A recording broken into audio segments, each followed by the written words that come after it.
পবিত্র নারীকে আল্লাহ তাআলা ভালোবাসেন।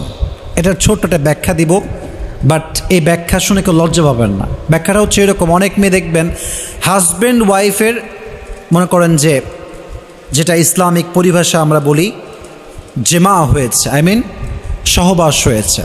তো এই সেক্সুয়ালি রিলেশনশিপের পরে এই কাঙ্ক্ষিত যে আমাদের যৌবনের চাহিদা, এটা পূরণ করার পরে কিন্তু কী হয়ে জানেন, গোসল ফরজ হয়ে যায়। গোসলটা কী হয়ে যায় যুবক ভাইয়েরা, ফরজ হয়ে যায়। তো অনেক মেয়ে আছে দেখবেন ফরজ হওয়ার পরেও গোসল করে না, ওভাবেই ঘুমিয়ে যায়, ওভাবেই থেকে যায়। তো এইটা ঠিক না, কারণ আপনি যে অপবিত্র অবস্থায় আছেন, আমাদের মৃত্যু কখন আসবে এটাকে আমরা কেউ জানি? বলেন জানি? কেউ আমরা জানি না। অতএব কি করবেন, প্রত্যেকটা অবস্থায় অজু করে থাকবেন, আর যখন গোসল ফরজ হয়ে যাবে গোসল করবেন। আল্লাহ আমার প্রত্যেকটা বোনকে এই কথাগুলো বোঝার তৌফিক দান করুন, সকলে পড়া আমিন।